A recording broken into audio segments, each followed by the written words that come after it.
This is Urban Sentinel, and today I'm going to be doing a recipe for pemmican, an old Native American pioneer survival food. But with a twist, I'm going to be making it for my dogs using their dog food. So let's get into it. Alright, so what I have is almost 4 cups of their dry dog food. And then I've got a new jar of beef tallow.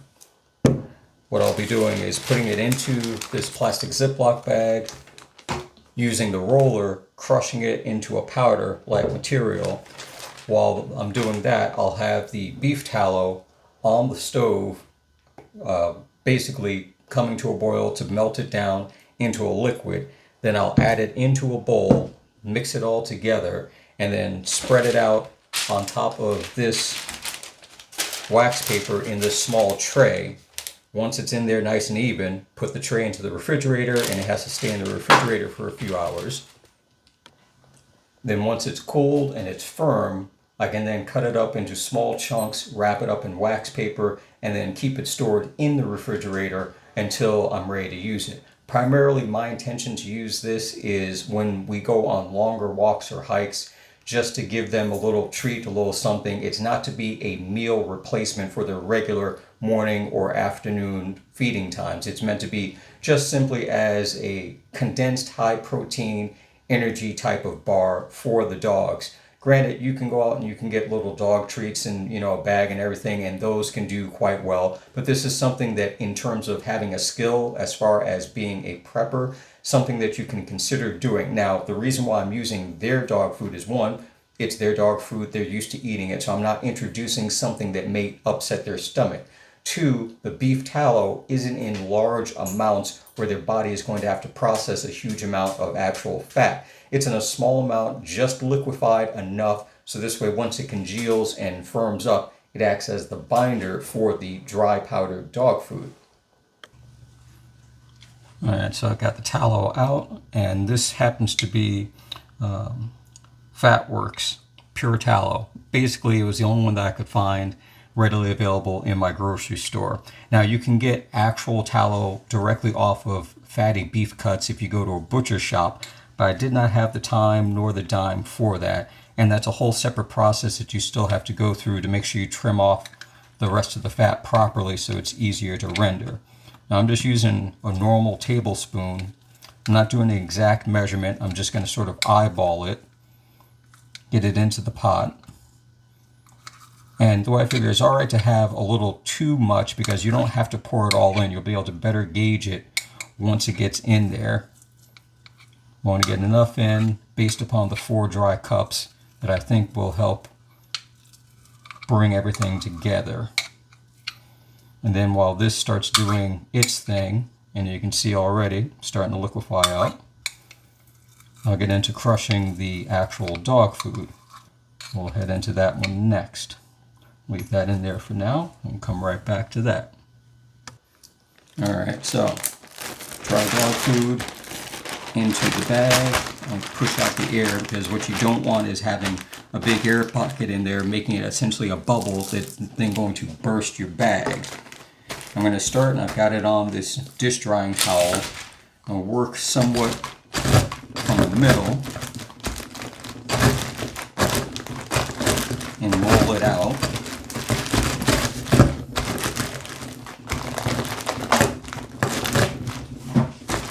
There we go.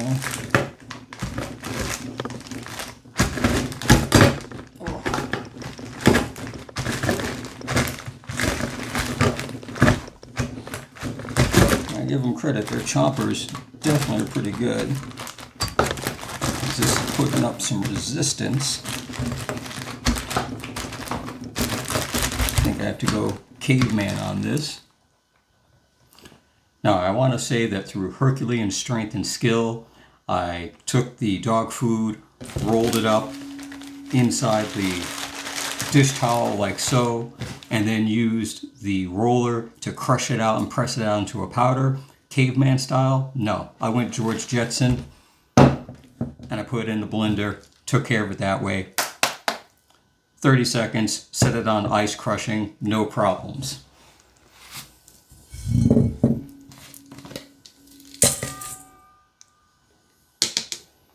So now that part's done.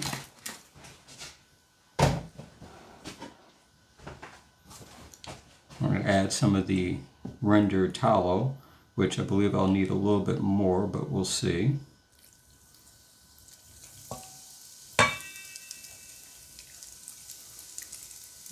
It may be just the right amount. Now I definitely will suggest using a metal bowl because it's effectively hot grease, so you don't want to put it into a plastic container and risk it literally melting through the sides. And also don't go jamming your hands in right away, because once again, this just came off the stove. Even though I melted it on high, I set it to low while I was taking care of the actual dog food. Get this set up. Alright. Start mixing this in.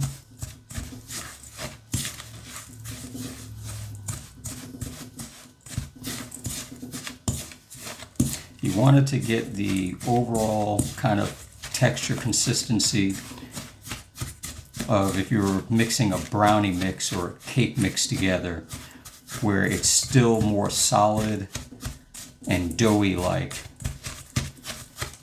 than liquid. I may end up having to add just a touch more. Try to see how this goes. Do want to add just a little bit more. One of the advantages to the beef tallow is even though the stove top was off, the pan itself was still hot, so it was pretty easy to just put a few more tablespoons in and get it rendered down into liquid. I think this is getting right where it needs to be.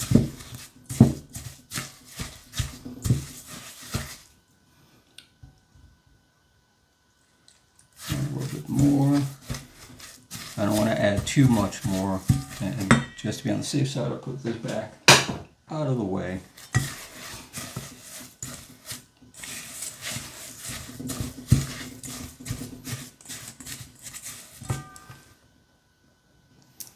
As I stated earlier, this is more on the aspect of, think about it as a survival food for your dog in those extreme circumstances.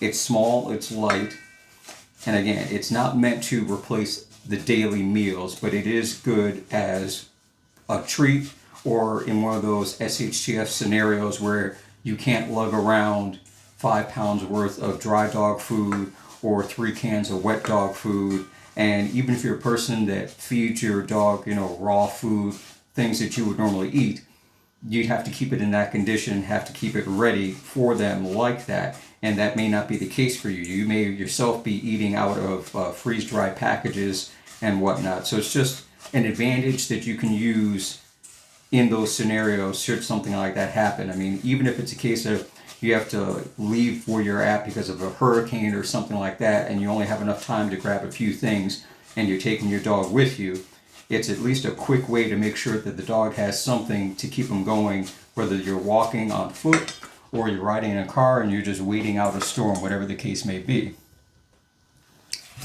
Alright, so now got this pretty well mixed in. You just don't want any juicy wet spots. You want to keep moving it around, getting as much of the dry granular material up. Now, this is also too different from taking fresh beef, fresh meat, and grinding it up after you've cooked it and everything else, doing it that way. Now I'm going to pour it into the tray.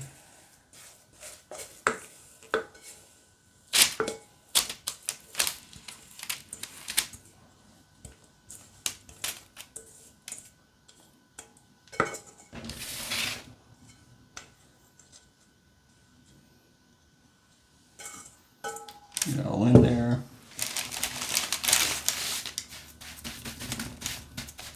Press it out.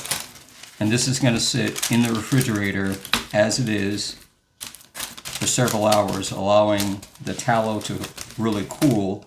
And once it does that, it's going to basically bind all of the granules from the dry dog food together And then once that happens, I'll be able to then cut it up into small little squares and then wrap each one up.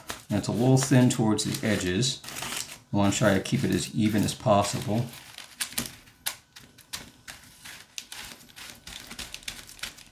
Not quite filling the entire tray to the depth of it, so I'm just making sure that I can move out as much of the material to the outer edges so it's not too uneven, because I don't want a section where there's still more liquid tallow and not enough of the dog food. Then that's not going to set evenly. But I can also adjust the size that I'm cutting, so I can make them into smaller cubes, smaller squares, whatever the case may be.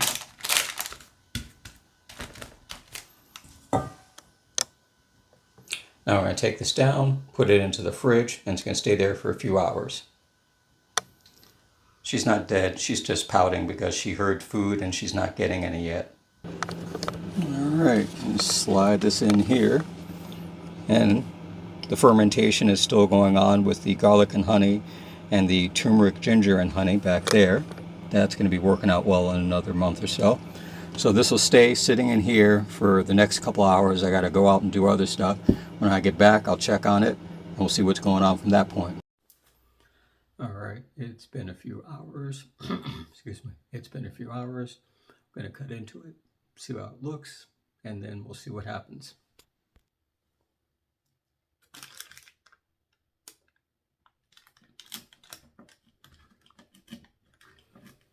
It's definitely stiff. I had it sitting out for maybe 10 minutes out the fridge, so it still might be a little colder. Alright. Actually, let's see if I can get you better light. See if we can get it focused. There we go. So it's a little thin, but true test. Doggos. Like I'm filming a hostage video. Alright. Wait. Okay.